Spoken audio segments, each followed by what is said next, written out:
ஓசியாவின் புஸ்தகம் 7ஆம் அதிகாரம் 4, 5, 6, 7 வசனங்கள். அவர்கள் எல்லாரும் விபசார கள்ளர், அப்பஞ்சுடுகிறவன் எரிக்கும் அடுப்பை போல் இருக்கிறார்கள். அவன் மாவை பிசைந்தது முதல் அது உப்பி போகும் மட்டும் அனலை மூட்டாமல் ஓய்ந்திருக்கிறான். நம்முடைய ராஜாவின் ஆள் என்று சொல்லி அதிபதிகள் திராட்சை ரச துருத்திகளால் அவனுக்கு வியாதி உண்டாக்குகிறார்கள். சரசக்காரரோடே கூட அவன் தன் கையை நீட்டுகிறான்.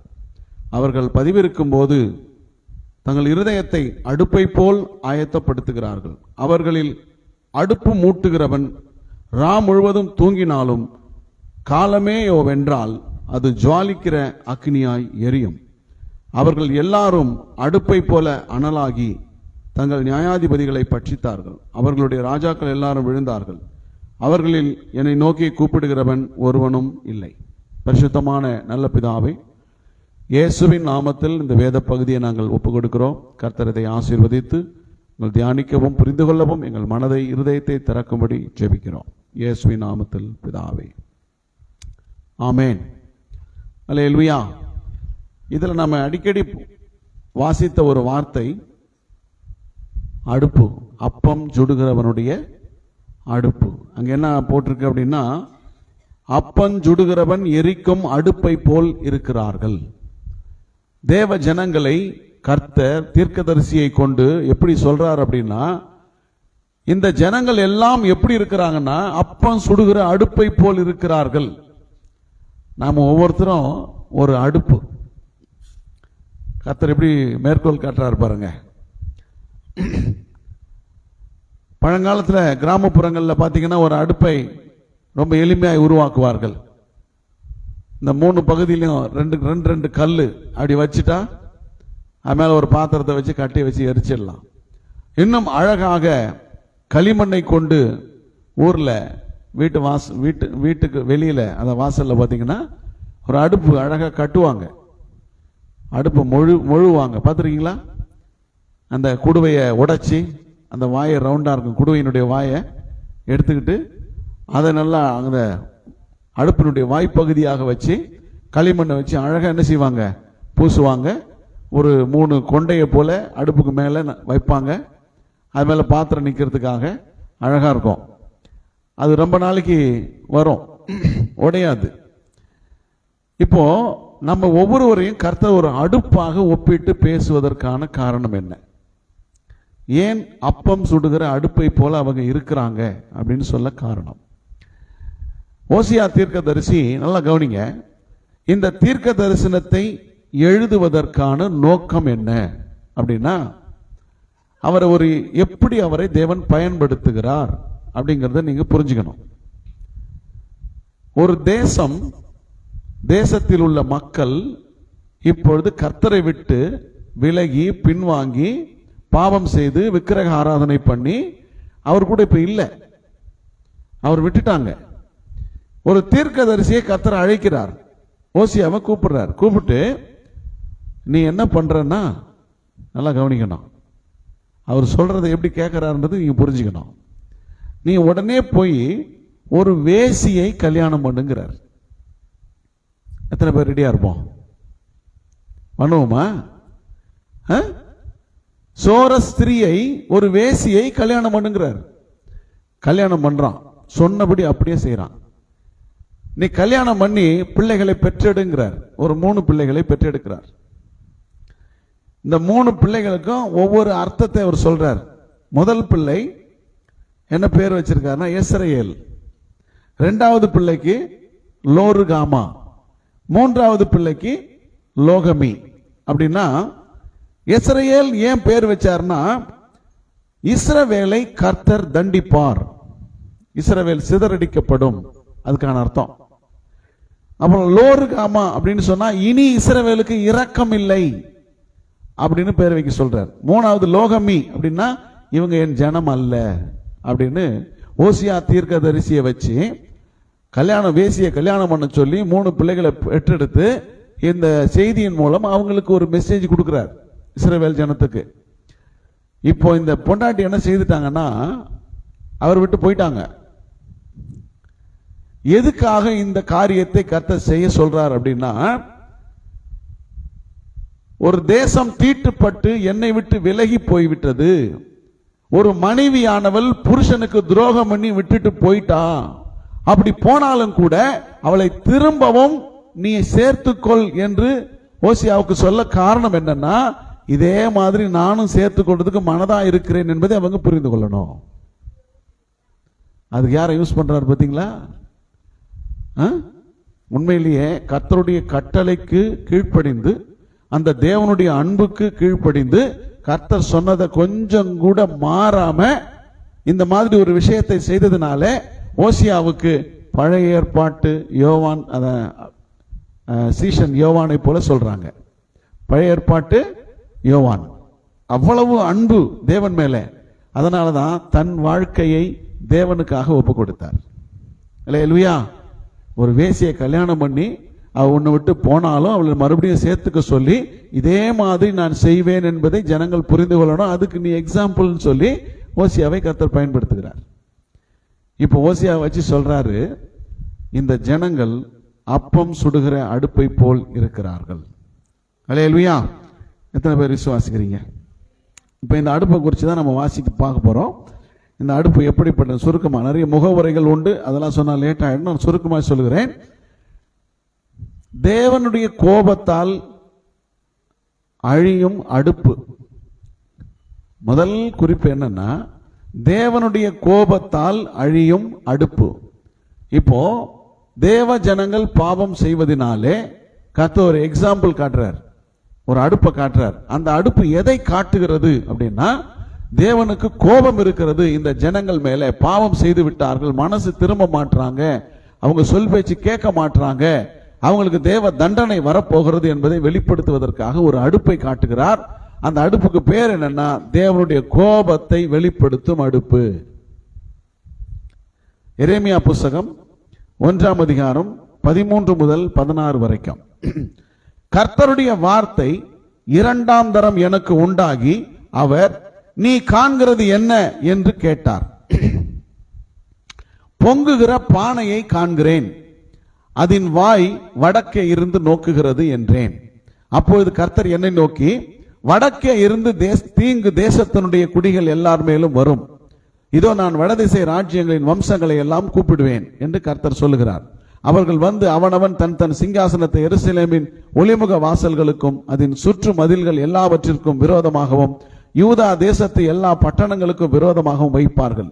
அவர்கள் என்னை விட்டு அந்நிய தேவர்களுக்கு தூபங்காட்டி தங்கள் கைகளின் கிரியைகளை பணிந்து கொண்ட அவர்களுடைய சகல தீமைகளின் நிமித்தமும் நான் என் நியாய தீர்ப்புகளை அவர்களுக்கு விரோதமாக கூறுவேன் அப்படின்னு சொல்றார். நீ என்னப்பா காண்கிற? தரிசனத்தை காட்டுறாரு. என்ன பார்க்கிற அப்படின்னு கேட்கிறான். ஆண்டவர் கேட்ட உடனே பதில் சொல்லுகிறான், பொங்குகிற பானையை காண்கிறேன். அல்லேலூயா! ஒரு பானை என்ன செய்யுது? பொங்கிட்டு இருக்கு. அப்போ பானை பொங்குதுன்னா எது மேல இருக்குது? அடுப்பு மேல இருக்குது. இந்த அடுப்பு யார் தெரியுமா? தேவன். இந்த அடுப்பு யாரு? தேவன். இந்த அடுப்புல பானை பொங்கிக்கிட்டு இருக்கு. அப்போ அடுப்பு எரிஞ்சா தானே பானை பொங்கும்.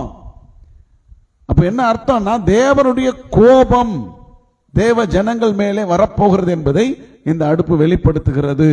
எரேமியா 15:6, நீ என்னை விட்டு பின்வாங்கி போனாய், ஆகையால் என் கையை உனக்கு விரோதமாக நீட்டி உன்னை அழிப்பேன், நான் பொறுத்து பொறுத்து இளைத்து போனேன் என்று கர்த்தர் சொல்லுகிறார். அல்லேலூயா! நல்லா புரிஞ்சுக்கணுங்க. சத்தியம் என்பது எப்போதும் இனிக்க இனிக்க வருவது அல்ல. சத்தியம் என்பது வாழ்க்கையை சீர்படுத்துவது, மறைந்திருக்கிற குற்றங்களை வெளிப்படுத்துவது. நம்மால் முடியவில்லை என்று சொல்லும் போது தேவனுடைய உதவியை பெற்று வாழ்வது. அல்லேலூயா! இங்க தேவன் இந்த அடுப்பை காண்பிப்பதற்கு காரணம், என்னை விட்டு பின்வாங்கி போனாய். அதனால தேவ கோபம் வருவதை இங்க வெளிப்படுத்துறார். சரி, இப்போ இந்த பானை பொங்கணும் அப்படின்னா அடுப்புல எதையாவது ஒண்ணு வச்சு எரிக்கணும்ல, அப்படியா இல்லையா? இன்னைக்கு கேஸ் விலை ஏறி போச்சு. இங்க பாத்தீங்கன்னா நிறைய இடங்கள்ல விறகெல்லாம் திருட்டு போதான். விறகெல்லாம் என்ன செய்யறாங்க? ஒன்னொன்னா உருவிட்டு போறாங்களாம். அதாவது ஒரு வேலி மாதிரி சுவர் கட்டுறதுக்கு பதிலா ஒரு வேலி கட்டுவாங்க தெரியுமா, நல்ல குச்செல்லாம் வச்சு அந்த முள்ளு மரத்தெல்லாம் வச்சு வச்சு வேலி போடுவாங்க. அதெல்லாம் காணாம போயிடுதான். எங்கேயாவது பலகை உடஞ்சி போயிருந்தா விடுறதில்ல, சின்ன பலகை கூட ஒன்று போனதை விடுறதில்ல. ஏன்னா கேஸ் வேலை அதிகமானதுனால அடுப்பெரிக்கிறதுக்காக கொண்டு போயிடுறாங்க. இப்போ தேவன் இந்த அடுப்பிலே வைத்து ஒரு பொருளை எரிக்க வேண்டும். அதனாலதான் பானை பொங்குது. அந்த அடுப்புல வச்சு எரிச்ச பொருள் என்ன அப்படின்னு பைபிள் சொல்லுது. நீங்க வாசிக்கலாம். லூக்கா 12:28 அற்ப விசுவாசிகளே, இன்றைக்கு காட்டிலிருந்து நாளைக்கு அடுப்பிலே போடப்படுகிற புல்லுக்கு தேவன் இவ்விதமாக உடுத்துவித்தால் உங்களுக்கு உடுத்துவிப்பது அதிக நிச்சயம் அல்லவான்னு வசனம் சொல்லுது. அப்ப தேவன் என்ன செய்கிறார்? காட்டு புல்லை எங்க கொண்டு எரிக்கிறாரு? அடுப்புல எரிக்கிறார். காட்டு புல் எங்க எரிக்கப்படுது? அடுப்புல எரிக்கப்படுகிறது. நான் சொன்ன இந்த அடுப்பு தேவனுடைய கோபம். அப்ப அந்த அடுப்பு எரியும் போது அந்த காட்டு புல்லை வைத்து எரிக்கிறார். அந்த காட்டு புல்லு யாரு? வேதம் சொல்லுது, சங்கீதம் 37:1-2 பொல்லாதவர்களை குறித்து எரிச்சல் அடையாதே, நியாயக்கேடு செய்கிறவர்களின் மேல் பொறாமை கொள்ளாதே, அவர்கள் புல்லை போல் சீக்கிரமாய் அறுப்புண்டு பசும் பூண்டை போல் வாடி போவார்கள். அடுப்புல எரியறது யாரு? பொல்லாதவர்களும் நியாயக்கேடு செய்கிறவர்களும் துன்மார்க்கமாய் நடக்கிறவர்களும் எப்படி இருக்காங்க? அடுப்புல போய் எரியுறாங்க. தேவ கோபம். சங்கீதம் 92:7 துன்மார்க்கர் புல்லை போலே தழைத்து அக்கிரமக்காரர் யாவரும் செழிக்கும் போது அது அவர்கள் என்றைக்கும் அழிந்து போவதற்கே ஏதுவாகும். நல்லா கவனிங்க. எவ்வளவுதான் அவங்க செழிப்பா இருந்தாலும் ஓஹோன்னு இருந்தாலும் இந்த புல்லை கொண்டு போய் அடுப்புல வைக்கிற மாதிரி அவங்களும் ஒரு நாள் அழிந்து போவார்கள் அப்படின்னு சொல்றார். அப்ப தேவ கோபம் யார் மேல் இருக்கிறதோ அவர்கள் அடுப்பிலே வைத்து எரிக்கப்படுகிறார்கள். தேவன் அந்த அடுப்பாக இருக்கிறார். அல்லேலூயா. பிரசங்கி 8:10 அந்த துன்மார்க்கர் யார்? அடுப்புல வச்சு எரிக்கிறாரே துன்மார்க்கரே, அந்த புல்ல, இந்த புல் என்கிற துன்மார்க்கர் யார்? பிரசங்கி 8:10 பரிசுத்த ஸ்தலத்துக்கு போக்குவரவு செய்த துன்மார்க்கர் அடக்கம் பண்ணப்பட்டதை கண்டேன். அவர்கள் அப்படி செய்து வந்த பட்டணத்திலேயே மறக்கப்பட்டு போனார்கள். இதுவும் மாயையே. துன்மார்க்கர் யாரு? பரிசுத்த ஸ்தலத்துக்கு போக்குவரவு. பரிசுத்த ஸ்தலத்துக்கு எதுக்கு போறாங்க வர்றாங்க? எதுக்கு போறாங்க? எதுக்கு வர்றாங்க? Time pass. நல்லா கவனிக்கணும். அதாவது வெளிப்படையாய் தவறு செய்கிறவனை கண்டுபிடிப்பது எளிது. ஆனா தேவ சமூகத்திலேயே இருந்துகிட்டு தேவ சமூகத்துக்கு தவறாம வந்து போய்கிட்டு ஒருத்தன் தவறு செய்யறான் பாத்தீங்களா, அவனை நீங்க யாரும் கண்டுபிடிக்க முடியாது. ஆனா தேவன் கண்டுபிடிக்கிறார். அவர் தான் சொல்றாரு, போக்குவரவு செய்கிற துன்மார்க்கர். அல்லேலூயா, அல்லேலூயா. சிலர் வரமாட்டாங்க, சபைக்கு வரமாட்டாங்க. ஏன்னு தெரியுமா? அவங்க பாவம் அவர்களை குற்றப்படுத்தும். அதுவும் இங்க வரமாட்டாங்க. அவங்க நல்லா தெரியும், இங்க போனா கண்டிப்பா அடுப்புல போடுவாங்கன்னு தெரியும். இங்க போனா அடுப்புல நம்மளை உட்கார வச்சு எரிப்பாங்கன்னு தெரியும். ஏன்னா வேத வசனம் அவங்க உள்ளத்தை சுடும். அல்லேலூயா. அப்போ அவங்க வர்றதுக்கு முடியாம போகுது. குற்ற மனசாட்சி. இந்த துன்மார்க்கர் எப்பவுமே பாத்தீங்கன்னா சிலர் ரொம்ப ஞானமாய் நடப்பார்கள், புத்திசாலியாக. கரெக்டா ஜெபம் பண்ணுவாங்க, கரெக்டா பைபிள் வாசிப்பாங்க, ஆராதனைக்கு போவாங்க, சபைக்கு போவாங்க, ஜெபத்துக்கு எல்லாம் போவாங்க. அவங்களுடைய குற்றத்தை எந்த மனிதனாலும் கண்டுபிடிக்க முடியாது.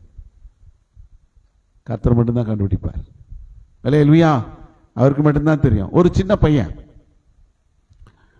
ஒரு 7 வயசு உள்ள ஒரு பையன், நல்லா கவனிங்க. ஊழியக்கார குடும்பத்தில் பிறந்த பையன். அவங்க தாத்தா ஊழியக்காரர், நல்லா அவங்க ஊழியம் செய்யறாங்க. அவங்க தாத்தா ரொம்ப ஸ்ட்ரிக்டானவர். இப்போ பெற்றோர் பிள்ளையை வளர்க்குறாங்க. ஒரு நாள் பைபிள் டீச்சர் சொன்ன சாட்சி. அவர் அவங்க வீட்டுக்கு விசிட்டிங் போயிருந்தார். அவர் கூப்பிட்டாருன்னு போயிருந்தார். அப்போ அந்த பேர பிள்ளைய அவர் கூப்பிட்டு, தாத்தாக்கு வசனம் சொல்லுப்பா அப்படின்னு சொல்லி சொன்னாராம். 119ஆம் சங்கீதத்துல கட கட கட கடன்னு வாசிட்டே போறானா. அவன் மனப்படமா பயங்கரமா சொல்றானா. இவருக்கே மூச்சு வாங்கி, அப்படின்னா போதுண்டா, எனக்கே மூச்சு வாங்குது, நீ ரொம்ப சூப்பரா சொல்ற அப்படின்னு சொல்லி பிளஸ் பண்ணி அமிச்சிட்டாராம். ஐயா, ரொம்ப நல்ல பையனை வளர்த்துருக்கிறீங்க, ரொம்ப நல்ல பையன், நல்ல வசனம் சொல்ற, எனக்கே ஆச்சரியமா இருக்கு, ரொம்ப கஷ்டம் எல்லாம் பார்க்கறது அப்படின்னு சொல்லி சொன்னாராம். போயா திருட்டு கோட்டு அப்படின்னாராம். என்ன சொல்றீங்க? ஆமா, அது பாக்கெட்ல இருந்து துட்டு திருடுது, திருட்டு கோட்டு. வசனம் எப்படி சொல்லுது பத்தியா? இப்படிதான் எல்லாரும் ஏமாத்துதுன்னாராம். என்ன யோசிக்கிறீங்க? துன்மார்க்கரை கண்டுபிடிக்கிறது கஷ்டம். அதான் பைபிள் சொல்லுது, பரிசுத்த ஸ்தலத்துக்கு போகிற துன்மார்க்கர் ஒரு நாள் தேவனுடைய அடுப்பிலே வைக்கப்படுவார்கள். பானை பொங்கும், கவனமாக இருக்க வேண்டும். அல்லேலூயா. யோபு 21:30, துன்மார்க்கன் ஆபத்து நாளுக்கென்று வைக்கப்படுகிறான், அவன் கோபாக்கினையின் நாளுக்கென்று கொண்டு வரப்படுகிறான், தண்டனைக்காகவே நியமிக்கப்படுகிறான். லூக்கா 17:27-29, நோவா பேழைக்குள் பிரவேசித்த நாள் வரைக்கும் ஜனங்கள் புசித்து குடித்தார்கள், பெண் கொண்டு கொடுத்தார்கள், ஜலப்பிரளயம் வந்து எல்லாரையும் அழித்து போட்டது. லோத்து சோதோமை விட்டு புறப்பட்ட நாளிலே வானத்திலிருந்து அக்கினியும் கந்தகமும் வருஷித்து எல்லோரையும் அழித்து போட்டது. அழிவு வர்ற வரைக்கும் உணராமல் இருப்பவன் தான் துன்மார்க்கன். கர்த்தர் நமக்கிட்ட சொல்றாரு இன்னைக்கு, அவர்கள் அப்பம் சுடுகிற அடுப்பை போல் இருக்கிறார்கள். அல்லேலூயா. இந்த அப்பம் சுடுற அடுப்பை பத்தி எப்படி சொல்லணும்னா, இந்த மாவை என்ன செய்வாங்களா, அவங்க பிசைஞ்சு நல்லா போட்டு பிசைஞ்சு அப்படி துணியை போட்டு வச்சிருவாங்களாம். இந்த மாவு சரியான பதத்திற்கு உப்பணும். மாவு என்ன செய்யணும்? உப்பி வரணும். இந்த மாவு உப்பி வந்த பிறகுதான் அடுப்பை கொளுத்துவார்கள். நல்லா கவனிக்கணும். இந்த மாவு உப்பி வருவது எதை காண்பிக்கிறது? ஒரு மனுஷனுடைய உள்ளத்தில் பாவம் இருந்து கொண்டு இருக்கிறது. அது உப்ப பண்ணுகிறது போல அது ஒரு நாள் வளருகிறது. ரெடியா அப்ப சொல்றது காத்திருக்கு அடுப்பு. இதுதான் மேல சுடுறாங்க. மேல நெருப்பு தெரியாதுங்க. மேல சாம்பலும் கரியுமாக இருக்கும். ஆனா உள்ள என்ன இருக்கும்? அடுப்புல நெருப்பு இருக்கும். அது மாதிரி உள்ளத்துக்குள்ளே பாவம் இருக்கிறது, வெளியே தெரியல. ஒரு நாள் அது எரியும். அதான் அடுப்பு. அதான் அடுப்பு. இப்ப கர்த்தர் சொல்றாரு, நீ மட்டும் அடுப்பு இல்லப்பா, நானும் அடுப்பு தான். உன்னை எரிக்கும் அடுப்பு, துன்மார்க்கரை எரிக்கும் அடுப்பு, காட்டு புல்லை எரிக்கிற அடுப்பு. அப்ப தேவனுடைய வார்த்தை நமக்கு என்ன சொல்ல வருகிறது? ஒவ்வொரு தேவ பிள்ளைக்கும் நியாய தீர்ப்பு உண்டு என்பதை அறிய வேண்டும். தேவனை விட்டு விலகி தூரமாய் வாழ்கிற ஒவ்வொருவருக்கும் நியாய தீர்ப்பு உண்டு என்பதை அறிய வேண்டும். அல்லேலூயா. கவனமாக இருக்க வேண்டும். நமக்கு கர்த்தர் கொடுத்திருக்கிற இந்த நல்ல வாய்ப்பு, நல்ல வாழ்க்கை, இந்த பாக்கியம் நாம் காத்துக்கொள்ள வேண்டும். அல்லேலூயா. கர்த்தரோடு இருக்க வேண்டும். அவர் என்ன கேட்கிறாரு? எங்கூட இருங்கன்றார். அவ்வளவுதான். என்னை விட்டு விலகி போகாதீங்க, எங்கிட்ட இருந்து விலகி போவதற்கு என்ன அநியாயத்தை நீங்க கண்டீங்க அப்படின்னு கேட்கிறாரு. ஆனா ஜனங்க கர்த்தருடைய அன்பை விட உலகத்தில் உள்ளவர்களுடைய ஐக்கியத்தை அதிகமாய் விரும்பினார்கள். தேவனை விட்டு விலகி போனார்கள். அல்லேலூயா. கர்த்தருக்கு ஸ்தோத்திரம். இரண்டாவது, மதிகேடான பாவம் செய்ய காத்திருக்கும் அடுப்பு. இரண்டாவது என்ன? முதல்ல தேவனுடைய கோபத்தின் அடுப்பு. இரண்டாவது, இப்போ ஜனங்கள்ட்ட வர்றாரு, மதிகேடான காரியம் அதை செய்வதற்கு காத்திருக்கும் அடுப்பு. அவனும் ஒரு மனுஷன் தான். யாரை குறித்து பைபிள் சொல்லுது அப்படின்னா, நீங்க 2 சாமுவேல் 13ஆம் அதிகாரம் 2 முதல் நான் வாசிக்கிறேன், கவனிங்க.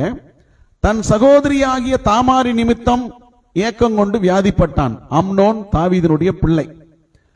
அவள் கன்னியாஸ்திரியா இருந்தால் அவளுக்கு பொல்லாப்பு செய்ய அம்னோனுக்கு வருத்தமாய் கண்டது.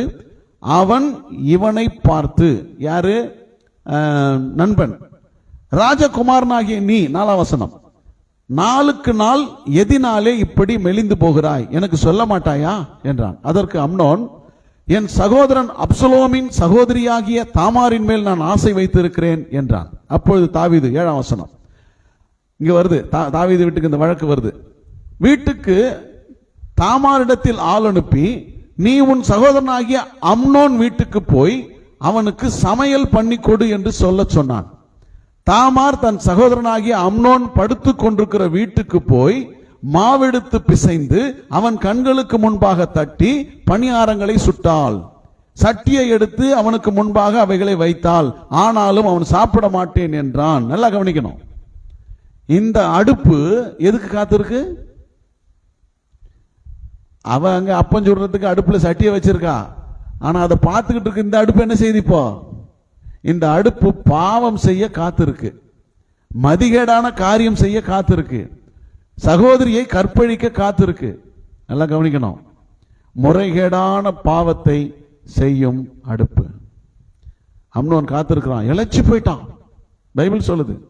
அவன் நண்பன் வந்து கேட்கிறான், ஏப்பா அப்படி ஆயிட்ட? அவன் உண்மையை சொல்றான், என் சகோதரியின் மேல் ஏக்கம் வைத்திருக்கிறேன். முறைகேடான பாவம். அல்லேலூயா. காத்திருக்கிறான். என்ன ஆனது? அவன் பாவம் செய்தான், அவளை சீரழித்தான், அவளுக்கு அவமானத்தை தேடி தந்தான். இதை அப்சலோம் கேள்விப்பட்டான். அப்சலோம் கேள்விப்பட்டு அவன் கரெக்டா சொல்றான், என் அம்னோன் உன் கூட இருந்தானா? என் சகோதரன் உன் கூட இருந்தானா அப்படின்னு கேட்கிறான். ஆமா ஆமா இருந்தான். அவனுக்கு தெரிஞ்சிருச்சு என்ன நடந்தது, ஏது நடந்தது, என்ன காரியம் தெளிவா தெரிஞ்சிருச்சு. இப்போ அம்னோன் அவனை எப்படியாவது கொல்லணும்னு அப்சலோம் மனசுல ஒரு திட்டத்தை வைத்திருக்கிறான். எல்லாம் கவனிக்கணும். இந்த அடுப்பு பாவத்தை செய்ய காத்திருந்தது. இந்த அடுப்பை அவித்து போட இன்னொரு அடுப்பு ரெடி ஆகுது. அந்த அடுப்பு தான் அப்சலோம். அவர் என்ன செய்ய போறாருன்னா, அவர் நெஞ்சில எரிந்து கொண்டிருக்கிறது ஒரு அடுப்பு. அப்சலோமின் நெஞ்சில பகை என்கிற அடுப்பு எரிந்து கொண்டிருக்கிறது. என்னைக்கு வெடிக்கும்னு தெரியாது. கவனிங்க, நான் சொல்றது நல்லா புரிஞ்சுக்கணும். இப்ப அவன் செய்த பாவம், அவன் ஒரு அடுப்புன்னு வச்சுக்க. பாவம் செய்ய காத்திருந்த அடுப்பு செஞ்சிட்டான். ஏன்னா அங்க வீட்டுக்குள்ள தானே சட்டியை வச்சு பணியாரம் சுட்டா. இங்க அடுப்பு எரிய அங்க உள்ளம் எரிந்து பாவம் செய்தது. இப்போ தன்னுடைய தங்கச்சிக்கு துரோகம் செய்து விட்டான் தாவீதினுடைய இன்னொரு பையன். கோவம் வந்துருச்சு அவனுக்கு. அவன் போய் சொல்றான், தாமாரே உன் மனசுல இதை வைக்காத, இது என்ன செய்யாத, உன் மனசுல வச்சுக்காத, எடுத்து போட்டுரு, அவன் நம்முடைய சகோதரன் அப்படின்னு சமாதானம் சொல்லிட்டு அதை இவர் மனசுல வச்சுக்கிட்டார். இவருடைய மனசுல வச்சுக்கிட்டார். 2 சாமுவேல் 13ஆம் அதிகாரம் 32ல, அப்போது தாவீதின் தமையனாகிய சிமியாவின் குமாரன் யோனதாப் வந்து ராஜகுமாரரான வாலிபரை எல்லாம் கொன்று போட்டார்கள் என்று என் ஆண்டவன் நினைக்க வேண்டாம், அம்னோன் மாத்திரம் செத்து போனான். அவன் தன் சகோதரியாகிய தாமாரை கற்பழித்த நாள் முதற்கொண்டு அது அப்சலோமின் நெஞ்சில் இருந்தது. என்ன இருக்கு? பகை என்கிற நெருப்பு அவன் நெஞ்சில் இருந்தது. அல்லேலூயா. இப்போ என்ன ஆயிப்போச்சுன்னா, இந்த பகை என்கிற நெருப்பு மனசுல எரிஞ்சுக்கிட்டே இருக்கிறதுனால எப்படியாவது கொலை செய்யணும்னு ஒரு திட்டம் போட்டான். நிறைய ஆடுகளை வைத்திருக்கிறான். ஆடுகளுக்கு மயிர் கத்திரிக்க போகிறேன், அதனால ராஜாவும் கூட இருக்கிறவங்களும் விருந்துக்கு வரணும் அப்படின்னு சொல்லி கூப்பிடுறான். ராஜா சொல்றார், நான் வந்தா நிறைய செலவாகும், அதனால நீ போ அப்படின்னு சொல்லிடுறாரு. இல்ல அப்படின்னா நீங்க அம்னோனியாவது அனுப்புங்க, ராஜகுமாரர்ல அனுப்புங்க அப்படின்னு கேட்டுக்கிறான். உடனே தாவி, ஏன் வரணும், இல்ல நீங்க அனுப்புங்க, விருந்துக்கு வரணும், அனுப்புங்க அப்படின்னு சொன்ன உடனே வருந்தி கேட்ட உடனே அனுப்பிச்சிட்டான். இப்ப ராஜகுமாரர்கள் தாவீதினுடைய மொத்த பிள்ளைகளும் விருந்துக்கு போயிட்டாங்க. அப்சலோமுடைய திட்டம் என்ன? நான் உங்களுக்கு சொல்லுவேன், அப்போ அம்னோனை மாத்திரம் அடித்து கொன்னுடுங்க அப்படின்னு திட்டம். அதே மாதிரி விருந்து வேளையில அம்னோனை அடித்து கொன்று போட்டார்கள். ராஜா துணியை கிழிச்சுக்கிட்டு தெருவில் படுத்திருக்காரு. அப்போதான் வந்து சொல்றான், அம்னோனுடைய நண்பன் யோனதாப் சொல்றான், எல்லாரும் சாகல, அம்னோன் தான் செத்துட்டான். காரணம் தாமாரை கற்பழிச்சதுனாலே அவன் மனசுல அந்த நெஞ்சில பகை இருந்தது, அதனால கவலைப்படாதீங்க, எல்லாரும் உயிரோடு தான் இருக்கிறாங்கன்னு சொல்றான். என்ன புரிந்து கொள்ள வேண்டும்? அவன் செய்த பாவம், அந்த அடுப்பை தேவன் அவித்து போட்டார். யாரை கொண்டு? அப்சலோமை கொண்டு. இப்ப இவன் செய்ததும் பாவம் தான். பகை என்கிற நெருப்பு எரிஞ்சுக்கிட்டே இருக்கு. நெஞ்சில பகை இருந்ததுனால என்ன நடந்தது அப்படின்னா, 2 சாமுவேல் அதுல 18வது அதிகாரம் 9ஆம் வசனம் 14ஆம் வசனம். அப்சலோம் தாவீதின் சேவகருக்கு எதிர்ப்பட்டான். அப்சலோம் கோவேறு கழுதையின் மேல் ஏறி வரும்போது அந்த கோவேறு கழுதை சன்னல் பின்னலான ஒரு பெரிய கர்வாலி மரத்தின் கீழ் வந்ததினால் அவனுடைய தலை கர்வாலி மரத்தில் மாட்டிக்கொண்டு அவன் வானத்துக்கும் பூமிக்கும் நடுவே தொங்கினான். அவன் ஏறி இருந்த கோவேறு கழுதை அப்பாலே போயிற்று. ஆதலால் யோவாப், நான் இப்படி உன்னோட பேசி தாமதிக்க மாட்டேன் என்று சொல்லி தன் கையில் 3 வல்லையங்களை எடுத்துக்கொண்டு அப்சலோம் இன்னும் கர்வாலி மரத்தின் நடுவிலே உயிரோடு தொங்குகையில் அந்த வல்லையங்களை எடுத்து என்ன செய்யறான்? நெஞ்சிலே குத்தினான். அவன் செத்து போனான். எங்க குத்தனான்? நெஞ்சில. ஏன் குத்தனான்? நெஞ்சில என்ன இருக்கு? பகை என்கிற நெருப்பு இருக்கிறது. நல்லா கவனிக்கணும். அந்த அடுப்பு பாவம் செஞ்சது, அவிஞ்சு போச்சு. அதை அவித்து போட்ட இவனையும் தேவன் என்ன செய்யறாரு? அழித்து போடுறார். காரணம், இவன் தாவீதுக்கு விரோதமாய் எழும்பியிருந்தான். என்ன புரிஞ்சுக்கணும்னா, நீங்க அப்பம் சுடுகிற அடுப்பை போல இருக்கிறீங்க. ஒருத்தன் பாவம் செய்ய காத்து இருக்கான், இன்னொருத்த பகை என்கிற நெருப்போடு எரிஞ்சுக்கிட்டு இருக்கிறான். நீங்க அப்பம் சுடுகிற அடுப்பை போல இருக்கிறீங்க. ஒரு நாள் உங்கள் எல்லாரையும் என்ன அடுப்பிலே வைத்து எரிப்பேன் என்று கர்த்தர் சொல்லுகிறார். அப்ப நாம எப்படி இருக்கணுமா? மிகுந்த கவனத்தோடு செயல்பட வேண்டும், ஜாக்கிரதையா இருக்க வேண்டும். தேவனுக்கு 2 பக்கம் இருக்கு. ஒன்று கிருபை, இரக்கம், தயவு. இன்னொன்று நியாய தீர்ப்பு. பட்சபாதம் இல்லாதவர். யாருக்கும் பட்சபாதம் கிடையாது. எல்லாருக்கும் ஒரே மாதிரியான தீர்ப்பு தான். அல்லேலூயா. ஆகவே நாம் மிகுந்த கவனமா இருக்க வேண்டும். 4வது, ஆராதனையை பாழாக்கும் அடுப்பு. என்ன? ஆராதனையை பாழாக்கும் அடுப்பு. அது எப்படின்னா 1 சாமுவேல் 2ஆம் அதிகாரம் 12ஆம் வசனம். ஏலியின் குமாரர் பேலியாளின் மக்களா இருந்தார்கள், அவர்கள் கர்த்தரை அறியவில்லை. 13ஆம் வசனம். அந்த ஆசாரியர்கள் ஜனங்களை நடப்பித்த விதம் என்னவென்றால், எவனாகிலும் ஒரு பலியை செலுத்தங்காலத்தில் இறைச்சி வேகும் போது ஆசாரியனுடைய வேலைக்காரன் 3 கூறுள்ள ஒரு ஆயுதத்தை தன் கையிலே பிடித்து வந்து. 14வது வசனம். அதனாலே கொப்பரையிலாவது பானையிலாவது சருவத்திலாவது சட்டியிலாவது குத்துவான். அந்த ஆயுதத்தில் வருகிறதையெல்லாம் ஆசாரியன் எடுத்துக்கொள்வான். அப்படி அங்கே சீலோவில வருகிற இஸ்ரவேலருக்கெல்லாம் செய்தார்கள். 15, கொழுப்பை தகனிக்கிறதுக்கு முன்னும் ஆசாரியனுடைய வேலைக்காரன் வந்து பலியிடுகிற மனுஷனை நோக்கி, ஆசாரியனுக்கு பொரிக்கும்படி இறைச்சி கொடு, பச்சை இறைச்சி அல்லாமல் அவித்ததை உன் கையில் வாங்குகிறதில்லை என்பான். அல்லேலூயா. நல்லா கவனிங்க. இங்க ஒரு சட்டியில என்ன வெந்துகிட்டு இருக்கு? தேவ ஆலயத்திலே, தேவ சமூகத்தில் என்ன வெந்துகிட்டு இருக்கு? கர்த்தருக்கு பலி செலுத்துவதற்காக இங்க கறி என்ன செய்யுது? மாம்சம் அடுப்புல வெந்துகிட்டு இருக்கு. அடுப்புல வெந்துகிட்டு இருக்கும் போது இவங்க என்ன செய்யறாங்க?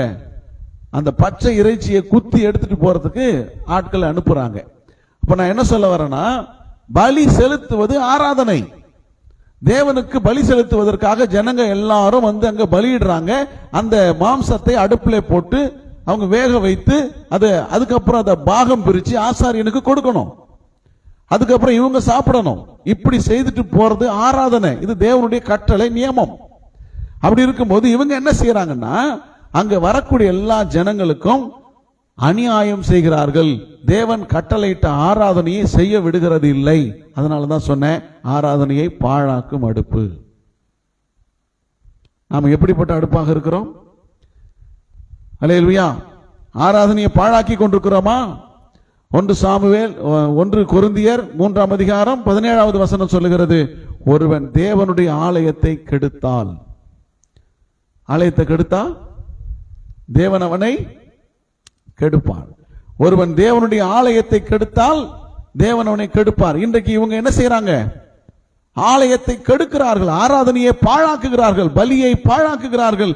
அதனால கர்த்தர் இவங்க மேல எப்படி ஆயிட்டார்னா ரொம்ப கோபம் ஆயிட்டார். 1 சாமுவேல் 2ஆம் அதிகாரம் 22, 23 வாசிக்கும் பொழுது, ஏலி மிகுந்த கிழவனாயிருந்தான். அவன் தன் குமாரர் இஸ்ரவேலுக்கு எல்லாம் செய்கிற எல்லாவற்றையும் அவர்கள் ஆசரிப்பு கூடாரத்தின் வாசலில் கூட்டம் கொடுக்கிற ஸ்திரீகளோடு சயனிக்கிறதை கேள்விப்பட்டு அவர்களை நோக்கி, இப்படிப்பட்ட காரியங்களை செய்கிறது என்ன? இந்த ஜனங்கள் எல்லாரும் உங்கள் பொல்லாத நடக்கைகளை சொல்ல கேட்கிறேன். என் குமாரரே வேண்டாம், நான் கேள்விப்படுகிற இந்த செய்தி நல்லதல்ல. கர்த்தருடைய ஜனங்கள் மீறி நடக்க காரணமாய் இருக்கிறீர்கள். மனுஷனுக்கு விரோதமாய் மனுஷன் பாவம் செய்தால் நியாயாதிபதிகள் தீர்ப்பார்கள். ஒருவன் கர்த்தருக்கு விரோதமாய் பாவம் செய்தால் அவனுக்காக விண்ணப்பம் செய்கிறவன் யார்? அவர்களோ தங்கள் தகப்பன் சொல்லை கேளாமல் போனார்கள். அவர்களை சங்கரிக்க கர்த்தர் சித்தமாய் இருந்தார். ஆராதனையை பாழாக்குகிறவன் யாராக இருந்தாலும் கர்த்தர் அவனை சங்கரிப்பார். தேவ ஆலயத்தை ஒருவன் கெடுத்தால் தேவன் அவனை கெடுப்பார். உன்னை நீ கெடுத்தியனா நீயே கெட்டு போயிருவ. நீங்களே தேவனுடைய ஆலயம். அல்லேலூயா. அப்போ நம்முடைய ஆராதனை எப்படி இருக்கிறது? எப்படி இருக்கிறது? மொத்த குடும்பமும் அழிந்து போயிடுச்சு. ஏலியின் குடும்பம் ஒரே நாள்ல மொத்த பேர் அழிஞ்சிட்டாங்க. 1 சாமுவேல் 4ஆம் அதிகாரத்துல 4ஆம் வசனம் சொல்லுது, அந்த கர்த்தருடைய உடன்படிக்கை பெட்டியை அவங்க யுத்த காலத்துக்கு கொண்டு போறாங்க. அங்க கொண்டு போகும்போது 11ஆம் வசனம் சொல்லுது, பெட்டி பிடிக்கப்பட்டது, ஓப்னியும் பினகாசும் செத்து போனார்கள். 18ஆம் வசனம், செய்தியை கேள்விப்பட்டவனே ஏலி செத்து போட்டாரு. 20ஆம் வசனம், மருமக பிள்ளை பெறுகிற போது செத்து போயிட்டான். மொத்த குடும்பமும் செத்து போயிட்டாங்க. அப்ப என்ன அர்த்தம்னா, ஆராதனையை பாழாக்குவது யாராக இருந்தாலும் தேவன் அவர்களை கெடுப்பார். நல்லா புரிஞ்சுக்கணும். நாம சீர்படாமல் எந்த நன்மையும் எப்பக்கத்திலும் இருந்து கர்த்தர் நமக்கு தர முடியாது. அல்லேலூயா. நீங்க உதாரணத்துக்கு ஒரு நண்பனை சந்திக்கிறீங்க, வழியில பாக்குறீங்க, இப்ப நீங்க ரட்சிக்கப்பட்டுட்டீங்க, அது அவருக்கு தெரியாது. அவரை நீங்க சந்திக்கும் போது உங்களை பார்த்த உடனே அவர் எப்படி உங்களை அணுகிறாரு? எப்படி பேசுறாரு? சொல்லுங்க, எப்படி பேசுறாரு? இப்ப யாரு பொம்பளை பிள்ளைங்க கூட இப்படி பேசுது. என்ன மச்சான், நல்லா இருக்கிறியா? இல்ல மச்சி, வா மச்சி, போ மச்சி, இப்படிதான் பேசுறாங்க பொம்பளை பிள்ளைங்க. நான் பார்த்தேன். அப்போ அவனை பார்த்த உடனே, நான் மச்சான் போலாமா? ஒரே வார்த்தை, எங்க போலாமா? அவள் தான். இங்க என்ன ஆகி போகுது? பேட்டரி சார்ஜ் இறங்கி போகுது, பின்னாலே போயிடுது. அப்படிதான் நடக்குது. அல்லேலூயா. ஆராதனையை பாழாக்கும் அடுப்பு. நல்லா புரிஞ்சுக்கணும். தேவன் உனக்குள்ளே வாசம் பண்ணுகிறார். எவ்வளவு சந்தோஷமா இருக்காரு தெரியுமா? அவர் என்ன செய்யறோம்? நாம வெளியே போங்க சார்ன்றோம். சார் பிளீஸ் கொஞ்சம் வெளியே போறீங்களா சொல்றோம். அவர் ஜென்டில்மேன். வரும்போதும் தட்டிட்டு தான் வருவாரு, போகும்போதும் சொல்லிட்டு தான் போவார், வரேன் சார். அங்கதான் அந்த அடுப்பு பாழாக்கப்படுகிறது. இவங்க பாத்தீங்கன்னா ஒரே குடும்பமாக ஒரே நாளில் தேவனுடைய சமூகத்தை விட்டு, பிரசன்னத்தை விட்டு அவங்க அழிந்து போனார்கள். நாம் ஒருபோதும் ஆராதனை என்ன செய்யக்கூடாது? பாழாக்க கூடாது. அல்லேலூயா. கர்த்தர் நல்லவர். எத்தனை பேர் விசுவாசிக்கிறீங்க? அடுப்பு எரியுதா? அடுப்பு எரியுதா? கண்டிப்பா எரியணும். நாம் எப்படிப்பட்ட அடுப்பாக இருக்க வேண்டும்? இதுவரைக்கும் நம்ம என்ன பார்த்தோம்? தேவனுடைய கோபத்தால் அழியும் எரிக்கும் அடுப்பு, அப்புறம் மதிகேடான பாவத்தை செய்ய காத்திருக்கும் அடுப்பு, பகை என்கிற நெருப்பு எரிந்து கொண்டிருக்கும் அடுப்பு, அப்புறம் ஆராதனையை பாழாக்கும் அடுப்பு. ஆனா கர்த்தர் நாம எந்த மாதிரியான அடுப்பாக இருக்கணும், எப்படிப்பட்ட அடுப்பா எரியணும் அப்படிங்கறத விரும்புகிறார். அது எப்படி இருக்கணும்னு சொல்றேன். நீங்க பாத்தீங்கன்னா லூக்கா சுவிசேஷம் 24ஆம் அதிகாரம் 32ஆம் வசனத்துல வாசிக்கும் பொழுது, அப்பொழுது அவர்கள் ஒருவரை ஒருவர் நோக்கி, வழியிலே அவர் நம்முடனே பேசி வேத வாக்கியங்களை நமக்கு விளக்கி காட்டின பொழுது நம்முடைய இருதயம் கொழுந்து விட்டு நமக்குள்ளே எரியவில்லையா? எப்படிப்பட்ட அடுப்பா இருக்கணும்? எப்படி இருக்கணும் அடுப்பு? வசனத்தினால் கொழுந்து விட்டு எரிகிற அடுப்பா இருக்கணும். வசனம் கொழுந்து விட்டு எரியணும் உள்ளத்துல. அந்த அடுப்பாகத்தான் தேவன் எரிய வேண்டும் என்று விரும்புகிறார். அல்லேலூயா. நாம இந்த மாதிரியான அடுப்பா இருக்கிறோமா? இன்னைக்கு வசனம் சொல்றது கூட வர்றதில்லை. ஏன்னா எனக்கு வெட்கம். உன்னை குறித்து தேவன் ஒரு நாள் வெட்கப்படுவார். என்னை குறித்தும் என் வசனத்தை குறித்தும் எவன் வெட்கப்படுகிறானோ அவனை குறித்து பிதாவின் சமூகத்திலே நானும் அவனை குறித்து வெட்கப்படுவேன். அல்லேலூயா. வெட்கப்படக்கூடாது, வெட்கப்படக்கூடாது. ஏன் வெட்கப்படணும்? வசனம் உள்ளத்துல கொழுந்து விட்டு எரிகிறது. வசனத்தை சொல்லும் போது உள்ளம் எரிகிறது. அவங்க உள்ள எப்படி இருக்கு? பரவசம் அடைந்து எரிகிறது. கொழுந்து விட்டு எரியவில்லையா? அவர் நம்ம கூட பேசுறதுலாம் ஞாபகத்துக்கு வரலையா? அவங்களுக்கு நம்ப முடியல. இயேசு உயிர் தெழுந்தார் என்று சொன்னா நம்பல. இன்னைக்கு இயேசு உயிர் தெழுந்தார் சொன்னா நம்புறது இல்லை யாரும். இயேசு உயிரோடு இருக்கிற நம்புறது இல்லை. அவர் செத்து போயிட்டார் 2000 வருஷத்துக்கு முன்னாடி, அவ்வளவுதான். அப்படிதான் நம்பி இருக்காங்க. ஆனா இயேசு 3ஆம் நாள் உயிரோடு எழுந்தார் என்பதை கூட இருந்த சீஷர்கள் நம்பவில்லை. அதை நம்புறதுக்கு அவர் பட்ட பாடு இருக்க நல்லா யோசிச்சு பாருங்க. பொழுது போற நேரத்தில் கூட வந்து பேசி அவங்களோடு சம்பாஷணை பண்ணி அவங்களுடைய துக்கத்தை நீக்கி கவலையை நீக்கி 3ஆம் நாள் உயிரோடு இருக்கிற நம்பிக்கையை ஏற்படுத்துறதுக்கு ரொம்ப பிரயாசப்பட்டார். அப்ப அவர் பேசும்போது சொன்ன வார்த்தை தான் இந்த 2 பேரை சொல்றாங்க. அவர் நம்மோடு பேசும்போது வேத வசனத்தெல்லாம் சொல்லும் போது நம்முடைய உள்ளம் எரியவில்லையா? எப்படி எரியணும்? கொழுந்து விட்டு எரியவில்லையா? எத்தனை பேர் இயேசு உயிரோடு இருக்கிறார் நம்புறீங்க? அல்லேலூயா. இயேசு உயிரோடு இருக்காரா? விசுவாசிக்கிறீங்களா? உன் உள்ளம் கொழுந்து விட்டு வசனத்தால் எரிய வேண்டும். அல்லேலூயா. அப்படி எரியும் போது, உள்ளம் கொழுந்து விட்டு வசனத்தால் எரியும் போது உள்ள இருக்கிறதெல்லாம் எரியும். உள்ள இருக்கு என்ன? உள்ள இருந்துச்சு, உள்ள என்ன இருந்துச்சு? 24:17 லூக்கா 27:14 என்ன சொல்லப்பட்டிருக்கு? 24:17 துக்க முகமாய் வழி நடந்து பேசிக்கொண்டு போகிற காரியம் என்ன அப்படின்னு கேட்கிறார். நல்லா கவனிக்கணும். உள்ளத்துல என்ன இருந்துச்சு? துக்கம் இருந்தது. இந்த துக்கம் எரிய வேண்டுமானால் வசனம் மட்டுமே அதை எரிக்க முடியும். அல்லேலூயா.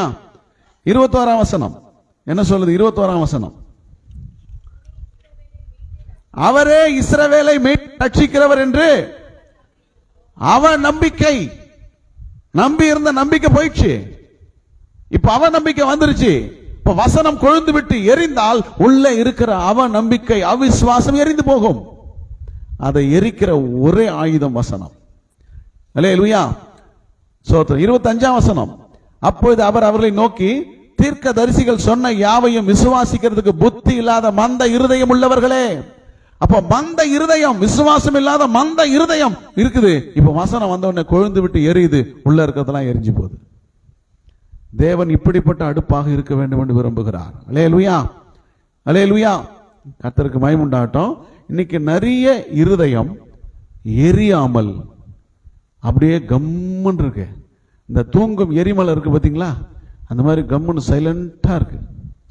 அது என்ன இருதயம் தெரியுமா? எரேமியா 20:9 வாசிக்கும் போது, நான் அவரை பிரஸ்தாபம் பண்ணாமலும் இனி கர்த்தருடைய நாமத்தில் பேசாமலும் இருப்பேன் என்றேன்.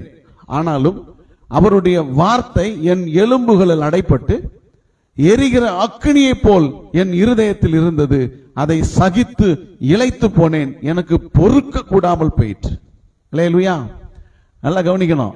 கொழுந்து விட்டு எரிகிற வசனத்தை வெளிக்காட்டாமல் நீ அடக்கி அடக்கி அடக்கி வச்சுக்கிட்டு இருந்தேன்னு வச்சுக்க, நான் சொல்லுவேன், நீ எலும்பு கூடாய் ஒல்லியா மாறிடுவேன். எலும்பெல்லாம் உருகிடும். வசனம் சொல்லுது, நான் பேச மாட்டேன், இனிமே வசனத்தை பேச மாட்டேன், நான் துதிக்க மாட்டேன், நான் ஜெபம் பண்ண மாட்டேன். எரேமியா சொல்றாரு. நான் அப்படி சொன்னதுனால என்ன ஆயிடுச்சுன்னா, கர்த்தருடைய வார்த்தை என் எலும்புகளுக்குள்ள போது, எலும்புகளுக்குள்ள போய் என்ன கொடைஞ்சி எடுக்குது. என்னால பொறுக்க முடியாமல் நான் இளைத்து போனேன்.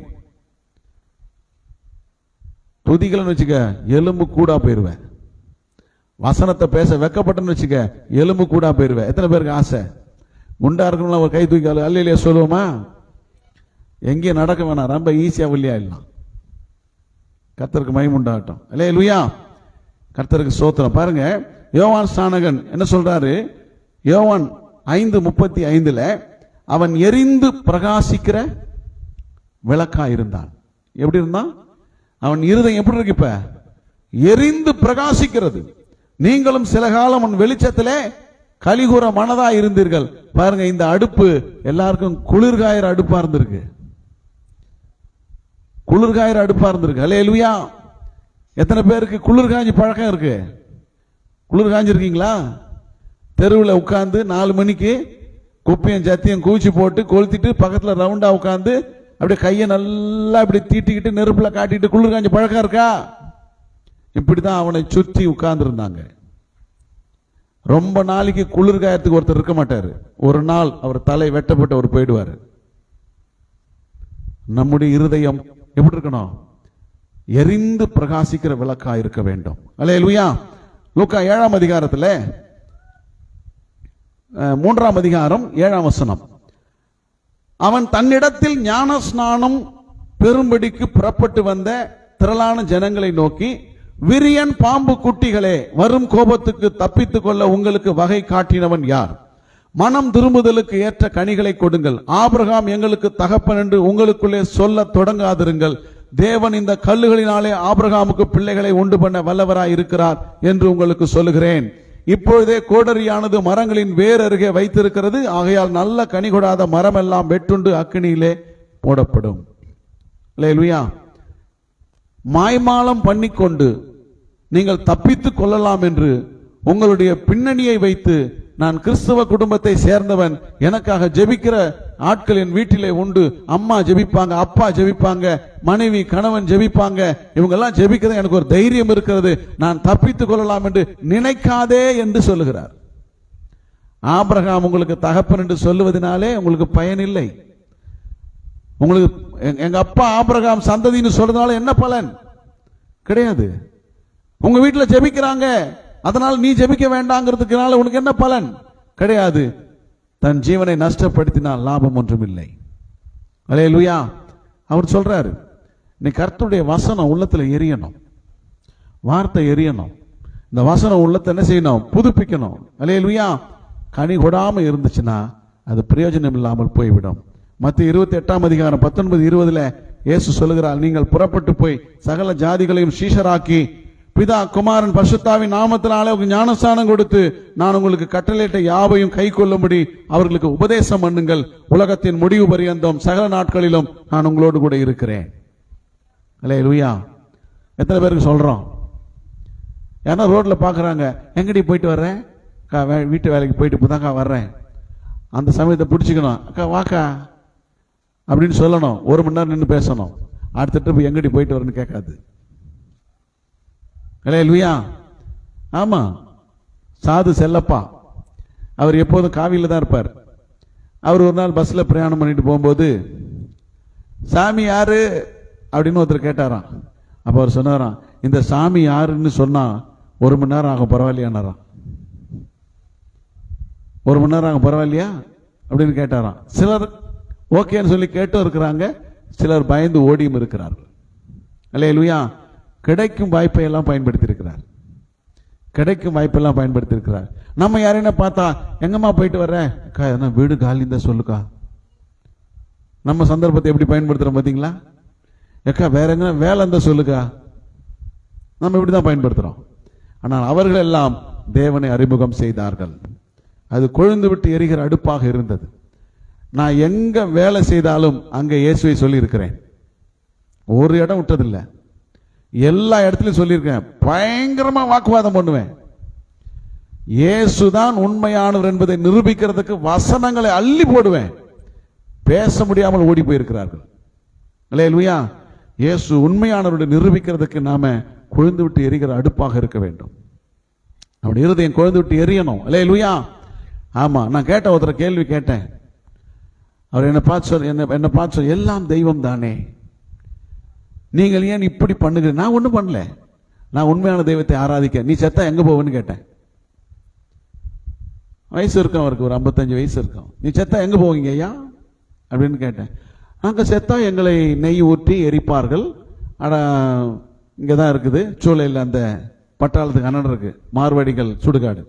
பூரா நெய் டின் ஒரு 15-20 டின் வச்சிருப்பாங்க. படுக்க வச்சுட்டு ஊத்திட்டே இருப்பாங்க, எரிஞ்சிட்டே இருக்கும். நான் போயிருக்கேன். அவர் கேட்டேன், எரிஞ்சு சாம்பலா போவீங்களா ஐயா? அப்ப நீங்க மறுபடியும் பரலோகத்துக்கு வரணும்னா உங்களுக்கு ஒரு சரீரம் வேணும்ல, அது எங்க போச்சு? எங்க போகும்? நீங்க தான் நம்பிக்கை எல்லாமே எரிச்சிட்டீங்களே, உங்க சரீரம் உயிர்ப்பிக்கப்படுறதுக்கு வேணும்ல, என்ன செய்வீங்க அப்படின்னு கேட்டா, ஆமால நான் எனக்கு மூத்தவங்கள்ட்ட கேட்டு சொல்றேன் அப்படின்ட்டு போயிட்டார். அல்லேலூயா. நாம ஏன் சரீரத்தை புதைக்கிறோம்? நமக்கு ஒரு நம்பிக்கை இருக்கு, இது சரீரம் அல்ல, இது ஒரு விதைக்கு ஒப்பானது. கண்டிப்பாக இயேசு வரும்போது இது உயிரடையும் என்கிற நம்பிக்கையில நாம் அடக்கம் பண்ணுகிறோம். ஆனா அவங்க என்ன செய்யறாங்க? எரிச்சிடறாங்க. சிலர் சொல்றாங்க, எங்களுதெல்லாம் நாங்க எரிப்போம். ஆமா, உங்களுக்கு எரிய போறதா நிரந்தரமான தீர்ப்பு. காலகாலத்துக்கு எரிய போறீங்க. சில பேர் அப்படித்தான் இருப்பாங்க. நல்லா கவனிங்க. நம்முடைய இருதயம் எப்பொழுதும் வசனத்தால் எரிந்து கொண்டிருந்தால் அந்த வெளிச்சம் உலகத்தில் பிரகாசிக்கும். குடும்பத்தில் பிரகாசிக்கும், பாவத்தை விளக்கும். எத்தனை பேர் நம்புறீங்க? அல்லேலூயா. நம்ம அப்படிப்பட்ட அடுப்பாக இருக்க வேண்டும் என்று கர்த்தர் விரும்புகிறார். இரண்டாவது, அக்னி சூளையையே அவிக்கும் அடுப்பாக நாம் இருக்க வேண்டும். எதை அவிச்சு போடணும்? நம்ம அக்னி சூளை எரியுது பாத்தீங்களா, அந்த அக்னி சூளைய ஒரு சின்ன அடுப்பால அவிச்சிட முடியும், அணைச்சிட முடியும். வேதம் சொல்லுது, நீங்க வாசிக்கலாம், எபிரேயர் 11:34. எபிரேயர் 11:34. அக்கினியின் உக்கிரத்தை அவித்தார்கள், பட்டய கருக்குக்கு தப்பினார்கள், பலவீனத்தில் பலங்கொண்டார்கள், யுத்தத்தில் வல்லவர்கள் ஆனார்கள், அந்நியருடைய சேனைகளை முறியடித்தார்கள். இந்த முதல் வார்த்தை கவனிங்க, அக்கினியின் உக்கிரத்தை அவித்தார்கள். அதான் சொன்ன அக்கினி சூளையே அவிக்கும் அடுப்பு. தானியேல் 3ஆம் அதிகாரத்தில் 23-26 வசனங்கள் வாசிக்கும் பொழுது, இந்த சாத்ராக், மேஷாக், ஆபேத்நேகோ என்று சொல்லக்கூடிய 3 பேர் கட்டப்பட்டு அக்கினி சூளையின் நடுவிலே விழுந்தார்கள். 3 பேர் என்ன செய்துட்டாங்க? அவங்க அப்படி கொஞ்சம் கூட அசராதபடிக்கு கையும் காலையெல்லாம் சேர்த்து கட்டி அக்கினி சூளையில போட்டாங்க. அந்த அக்கினி சூளை 7 மடங்கு அதிகமாக இருந்தது. அதாவது 1 மடங்குன்னு சொல்லும் போதே இங்க இருந்து தூக்கி போடணும். இது 7 மடங்கு. கிட்ட போனாலே தூக்கிட்டு போறவங்களை கூட என்ன செய்திடும்? அது எரிச்சிடும். அப்படிப்பட்ட ஒரு டெம்பரேச்சர் அங்க இருக்கு. இப்ப 7 மடங்கு அக்கினியில கொண்டு போய் தூக்கி போட்டாங்க. தூக்கி போட்டவங்களும் செத்துட்டாங்க. இப்ப இந்த 3 பேர் அங்க விழுந்து போயிட்டாங்க. இப்போ அந்த விழுந்து போனவங்க அக்கினியில உலாவி கொண்டிருக்கிறதை நேபுகாத்நேச்சார் பார்க்கிறார். அவர் பார்க்கும்போது 4வது இன்னொருத்தர் அங்க இருக்கிறார், 4வது ஆளும் இருக்கிறார். இந்த வசனம் எதை காண்பிக்கிறது? உங்களுக்குள் இருக்கிற விசுவாசம் இந்த உலகத்தில் யாருக்குமே இல்லை. உங்களுக்குள் இருக்கிற விசுவாசம் இந்த உலகத்தில் யாராலும் நம்ப முடியவில்லை. அப்ப இவங்களுக்குள்ள இருந்த விசுவாசம் எப்படிப்பட்டதுன்னு சொன்னா, ஒரு தேசத்தை அசைக்கக்கூடியதா இருந்தது. பாபிலோன் தேசத்தை, ராஜாவை அசைக்கக்கூடியதாக இருந்தது. அல்லேலூயா. அவர் சொல்றார், அவர் நம்பினார்கள், அவரையே நம்பி தங்களை ஒப்பு கொடுத்தார்கள். அவரையே நம்பி தங்களை ஒப்பு கொடுத்தார்கள். அந்த தேவன் அவர்களை காப்பாற்றினார். அப்ப என்ன அர்த்தம்னா, இந்த அடுப்பு அக்கினியின் உக்கிர அவிக்கிறது. எப்பேற்பட்ட கோபமாக இருந்தாலும், எப்பேற்பட்ட யுத்தமாக இருந்தாலும், யார் எதிர்த்து வந்தாலும், எத்தனை மரண தண்டனை வந்தாலும் எல்லாவற்றையும் ஜெயிக்கக்கூடிய அடுப்பாக அது இருந்தது. இந்த 3 பேரும் அக்கினி அவித்து போட்டார்கள். அல்லேலூயா. என்ன அர்த்தம்? ஒன்றும் செய்ய முடியாது. சுட்டெரிக்கும் அக்கினி எங்களை ஒன்றும் செய்ய முடியாது. சுட்டெரிக்கும் அக்கினி பனித்துளியா எங்களுக்கு மாறுகிறது. கர்த்தர் 4வது ஆளாக கூட இருக்கிறார். அல்லேலூயா. நாம் எப்படிப்பட்ட அடுப்பாக இருக்கணும்? நமக்கு விரோதமாய் வரக்கூடிய எந்த காரியமானாலும் அதை ஒன்றுமில்லாமல் செய்யக்கூடிய வல்லமை உள்ள விசுவாசம் நமக்கு இருக்க வேண்டும். இந்த அடுப்பு எரியணும்னா விசுவாசத்தின் கட்டையை சொருக வேண்டும். அல்லேலூயா. அப்பதான் அது எரியும், அப்பதான் ஜெயிக்க முடியும். எத்தனை பேர் விசுவாசிக்கிறீங்க? அல்லேலூயா. கர்த்தருக்கு மகிமை உண்டாகட்டும். 3வது, பரிசுத்த வாழ்க்கைக்காக அர்ப்பணிக்கும் அடுப்பு. பரிசுத்த வாழ்க்கைக்காக ஒரு அடுப்பு என்ன செய்யுது? அர்ப்பணிக்கிறது. அது எப்படின்னா, லேவியராகமம் 2:4 வாசிக்கும் பொழுது, நீ படைப்பது அடுப்பில் பாகம் பண்ணப்பட்ட போஜன பலியானால் அது எண்ணெயிலே பிசைந்த மெல்லிய மாவினால் செய்த புளிப்பில்லா அதிரசங்கள், எண்ணெய் பூசப்பட்ட புளிப்பில்லா அடையாவது இருக்க வேண்டும்.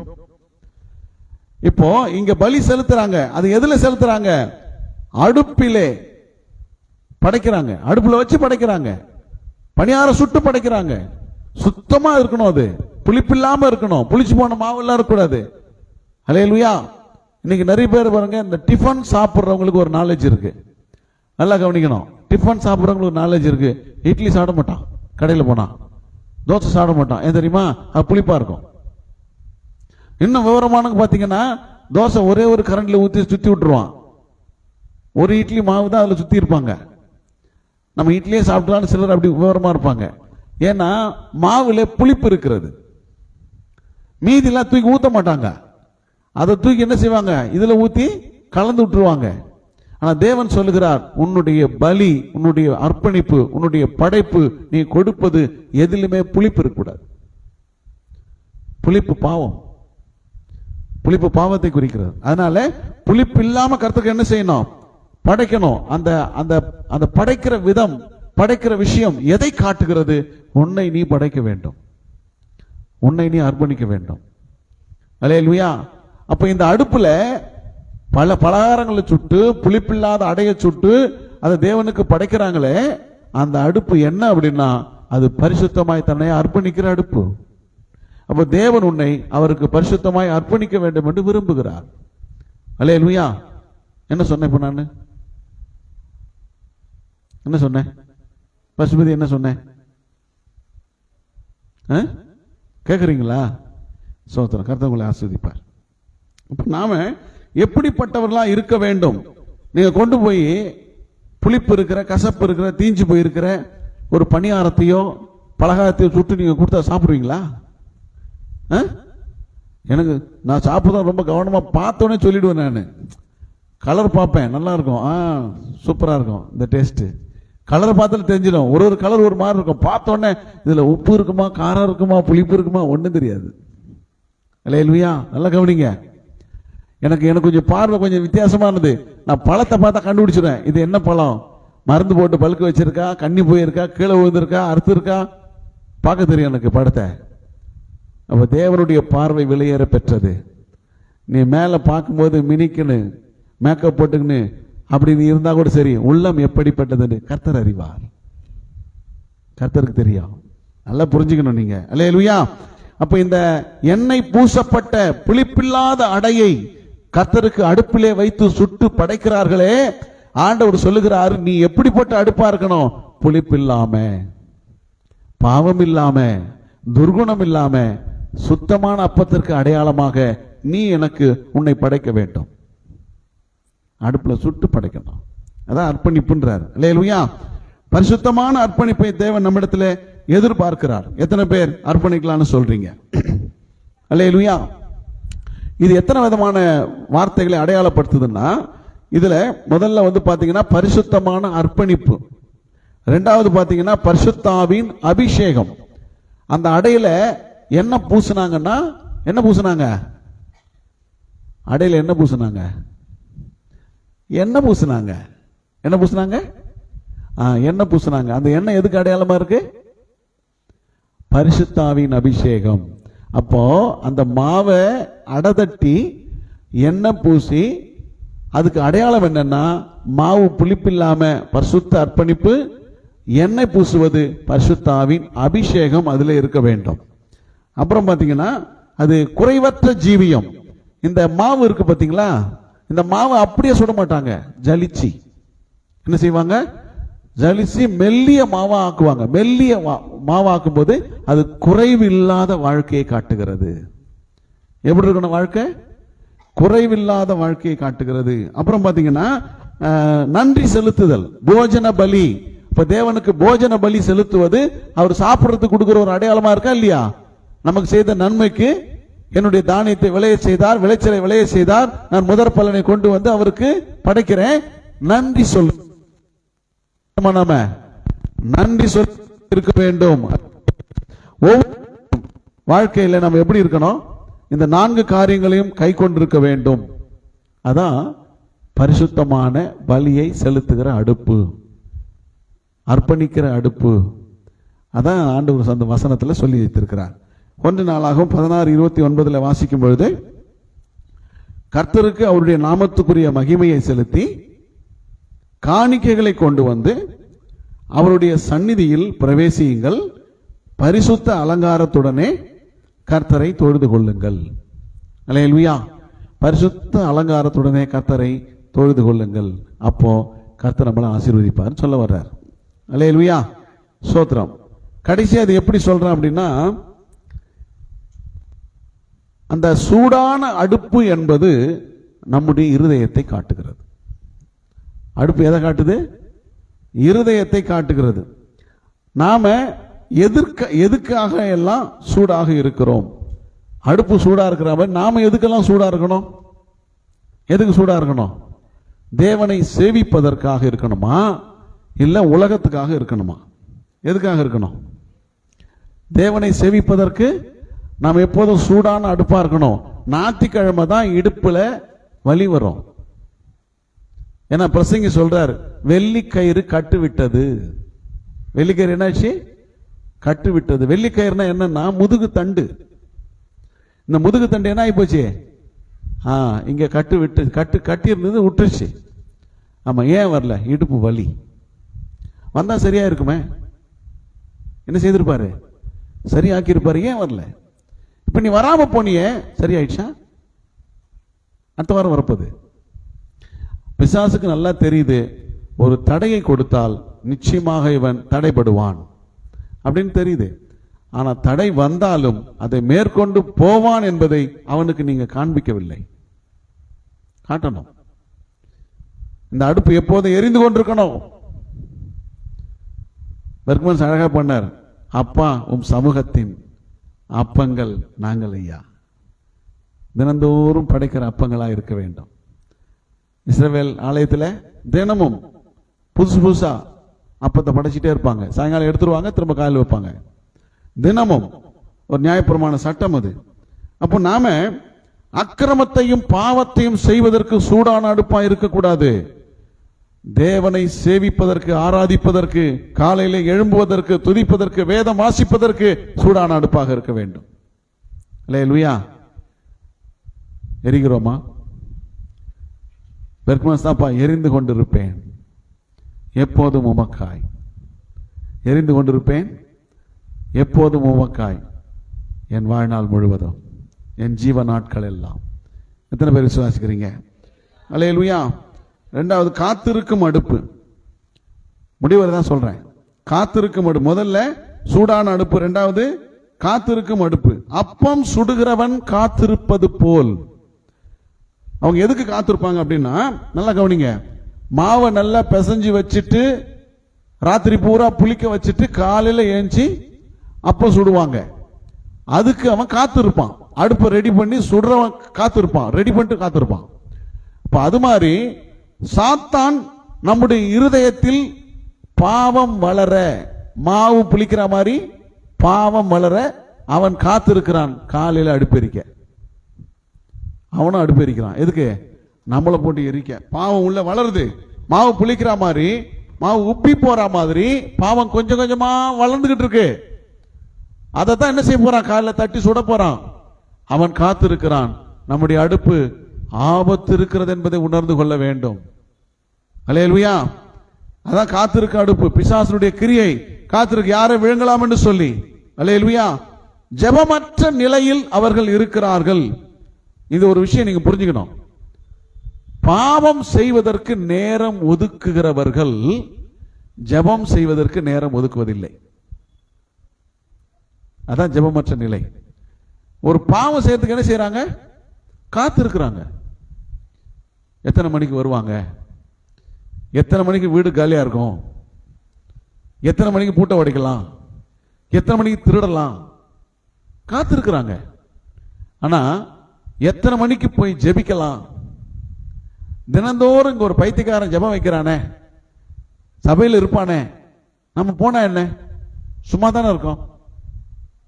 எரியல எரியல, கட்டைகள் ஈரமாக இருக்கிறதுன்னு சொல்லலாம். அல்லேலூயா. அவங்க பண்றது பண்ணிட்டு போட்டோம், அவங்களுக்கு அதான் வேலை, நமக்கு என்ன வந்தது அப்படி நினைக்க கூடாது. அல்லேலூயா. நல்லா கவனிக்கணும். நீ இங்கே வந்து இந்த அடுப்பிலே சேருவாயானால் நீ ஈரமாக இருந்தாலும் அனலாக்கப்படுவாய். அல்லேலூயா. ஆமா, நம்முடைய வாழ்க்கை சோர்ந்து போயிருந்தாலும் நமக்கு ஒரு நம்பிக்கையை கர்த்தர் கொடுப்பார். எத்தனை பேர் விசுவாசிக்கிறீங்க? அல்லேலூயா. 1 கொரிந்தியர் 11:31 சொல்லுது, நம்மை நாமே நிதானித்து அறிந்தால் நியாயந்தீர்க்கப்பட மாட்டோம். 1 யோவான் 3:20, 21, 22 சொல்லுது, நம்முடைய இருதயமே நம்மை குற்றவாளிகளாய் நியாயந்தீர்க்கிறது. நம்முடைய இருதயத்திலும் பெரியவராய் இருந்து கர்த்தர் சகலத்தையும் அறிந்திருக்கிறார். பிரியமானவர்களே, நம்முடைய இருதயமே நம்மை குற்றவாளிகள் என்று தீர்க்காதபடி நாம் குற்றமற்ற மனசாட்சியை கொண்டிருக்க வேண்டும் என்று தேவன் விரும்புகிறார். அல்லேலூயா. அல்லேலூயா. அதனால் அவருடைய கற்பனைகளை கை கொள்வோம், வசனத்தை கை கொள்வோம், செய்தியை கேட்போம், அதன்படி நடப்போம். திருவசனத்தை கேட்கிறவர்களாய் மாத்திரமல்ல, அதன்படி செய்கிறவர்களாயும் இருங்கள் என்று வேதம் சொல்கிறது. நாம் எரிகிற அடுப்பாக இருக்க வேண்டும். நல்ல காரியங்களுக்கு நாம் என்ன செய்யணும்? எரிகிற அடுப்பாக இருக்க வேண்டும். எத்தனை பேருக்கு புரிஞ்சுது? அல்லேலூயா. 4 அடுப்பு எப்படி இருக்கக்கூடாது, மற்ற 2 அடுப்பா 3 அடுப்பா எப்படி இருக்கணும், எப்படி இருக்கணும், எப்படி இருக்கக்கூடாது அப்படிங்கிறதை குறித்து கர்த்தர் நம்மோடு பேசியிருக்கிறார்.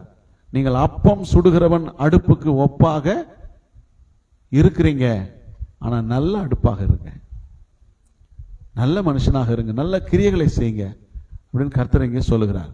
ஒப்பு கொடுப்போம். நிச்சயமாக நாம் அர்ப்பணிக்கும் போது நம்முடைய வாழ்க்கையிலே மாற்றங்களை தருவார்.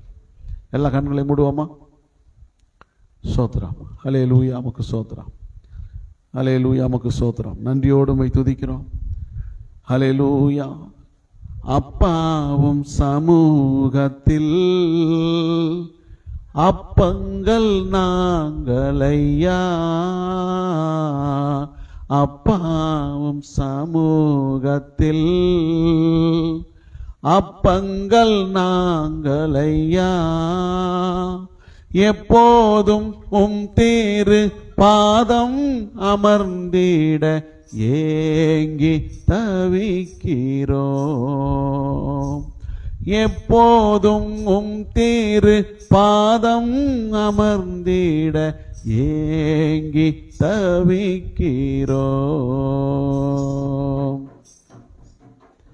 எனது மணவாளனே, என் இதய ஏக்கமே, இனியவரே ஏசையா, உம்மைத்தான் தேடுகிறேன், நான் உம்மைத்தான் நேசிக்கிறேன். எனது மணவாளனே, என் இதய ஏக்கமே, இனியவரே ஏசையா, உம்மைத்தான் தேடுகிறேன், நான் உம்மைத்தான் நேசிக்கிறேன். அல்லேலூயா. எத்தனை பேர் படைக்கப்படலாம்? என்னை ஒப்பு கொடுக்குன்னு சொல்றவங்க எத்தனை பேர் உண்டு? கைகளை உயர்த்துவோமா? என்னை ஒப்பு கொடுக்கிறேன், பரிசுத்த அப்பமா என்னை கொடுக்கிறேன். நீங்க உங்களை ஒப்பு கொடுத்தீங்கன்னா தேவன் அதற்கு பரிசாக தம்மிடத்தில் உள்ள நன்மைகளை உங்களுக்கு கொடுப்பார். அல்லேலூயா. ஒவ்வொரு முறையும் ஒப்பு கொடுக்கிறவங்களுக்கு அவர் பரிசளிக்கிறார், வெறுமையாக அனுப்புவது இல்லை. அல்லேலூயா. வெறுமையாக அனுப்புவதே இல்லை, ஒருவரையும் வெறுமையாக அனுப்புவதில்லை. எதுவுமே செய்யாதவங்களுக்கே அவர் நன்மை செய்கிறாரே, நன்மை செய்தால் எவ்வளவுக்கு அதிகமாக செய்வார். நம்மை நாமே கொடுக்கும் போது, அர்ப்பணிக்கும் போது நம்முடைய வாழ்க்கையில பெரிய மாற்றங்களை கர்த்தர் செய்வார். உன்னுடைய மனசோடு நீ பேசிப்பார், நான் கர்த்தருக்கென்று ஒரு சில காரியங்களை செய்யும்படி என்னை நான் விட்டுக் கொடுக்கிறேன். எனக்கு சரியான ஜெபம் இல்லை, உண்மைதான். நான் தேவனோடு இல்லை, உண்மைதான். நான் அதிகமாக ஜெபங்களுக்கு போவதும் இல்லை, உண்மைதான். வேதங்களை வாசிப்பதும் இல்லை, உண்மைதான். நான் ஒப்புக்கொள்கிறேன் ஆண்டவரே. ஆனாலும் இன்றைக்கு இவைகளில் ஒரு சில காரியங்களை செய்வதற்கு நான் என்னை கொடுக்கிறேன், அர்ப்பணிக்கிறேன் என்று சொல்லும்போது அதுதான் நம்முடைய வாழ்க்கையில தேவைகளை எல்லாம் பூர்த்தி செய்யும். நீங்கள் தேடுங்கள், முதலாவது தேடுங்கள். உங்களுக்கு வேண்டியவைகள் எல்லாம் நீங்கள் தேடும்போது உங்களுக்கு கிடைக்கும் என்று சொன்னாரே, கூட கொடுக்கப்படும் என்று சொன்னாரே. எத்தனை பேர் அதை நாம் புரிந்து கொள்ளுகிறோம்? எத்தனை பேர் நம்புகிறோம்? ஒரு சின்ன அர்ப்பணிப்பு தான். உங்களை நீங்க அர்ப்பணித்து பாருங்கள். எத்தனையோ முறை நாம அர்ப்பணித்து விட்டு செய்யாமல் இருந்திருக்கிறோம். ஆனா இன்றைக்கு ஒரு முழு இருதயத்தோடு ஒப்பு கொடுத்த ஆண்டவரே, நான் என்னை கொடுக்கிறேன். இவ்வளவு காலம் நான் வீணடித்து இருக்கலாம், நிறைய நாட்களை நான் வீணடித்து இருக்கலாம், சமயங்களை வீணடித்து இருக்கலாம், எனக்கு சொன்ன போதெல்லாம் அது எனக்கு புரியாமல் இருக்கலாம். ஆனால் இன்றைக்கு நான் புரிந்து கொள்கிறேன், இன்றைக்கு நான் புரிந்து கொள்கிறேன். என் நேரங்களை நான் வீணடிப்பதில்லை, என் நேரத்தை நான் யாருக்கிட்ட வீணடிப்பதில்லை. ஆண்டவரே எனக்கு உதவி செய்யும். நான் உம்மோடு இருக்க விரும்புகிறேன், உம்மோடு இருக்க விரும்புகிறேன். ஆண்டு உமக்காக எரிந்து பிரகாசிக்கிற விளக்காக இருக்க விரும்புகிறேன். உமக்காக எரிகிற அடுப்பாய் நான் இருக்க வேண்டும். என் உள்ளம் கொழுந்து விட்டு எரிகிற அடுப்பாய் இருக்க வேண்டும். காத்துக்கொள்ளும் ஆண்டவரே. என்னை ஆசீர்வதியும், என் குடும்பத்தை ஆசீர்வதியும், என் பிள்ளைகளை ஆசீர்வதியும். நாங்கள் எப்போதும் உம்மோடு கூட இருக்க உதவி செய்யும். தேவ கிருபை எங்களோடு கூட இருக்கட்டும் ஆண்டவரே. சபையார் ஒவ்வொருவரையும் ஆசீர்வதித்து, ஒவ்வொரு குடும்பத்தையும் ஆசீர்வதித்து, அவர்களை கர்த்தர் தூக்கி எடுப்பீராக. உடைய கிருபை அவங்களை தாங்கட்டும். இயேசு கிறிஸ்துவின் நாமத்தில் ஒப்பு கொடுத்து ஜெபிக்கிறேன் நல்ல பிதாவே, ஆமென், ஆமென். என் ஆத்துமாவே கர்த்தரை ஸ்தோத்திரி, என் முழு உள்ளமே பரிசுத்த நாமத்தை ஸ்தோத்திரி. என் ஆத்துமாவே கர்த்தரை ஸ்தோத்திரி, அவர் செய்த சகல உபகாரங்களையும் மறவாதே. நம்முடைய கர்த்தராகிய இயேசு கிறிஸ்துவினுடைய கிருபையும், பிதாவாகிய தேவனுடைய அன்பும், பரிசுத்த ஆவியானவருடைய ஐக்கியமும் நாம் ஒவ்வொருவரோடும், உலகத்தில் உள்ள சகல பரிசுத்தவான்களோடும் கர்த்தருடைய வருகை மட்டும் இருப்பதாக. ஆமென், ஆமென். அல்லேலூயா. கர்த்தர் உங்களை ஆசீர்வதிப்பார், உங்களோடு இருப்பார். ஸ்தோத்திரம், ஸ்தோத்திரம், ஸ்தோத்திரம். God bless you.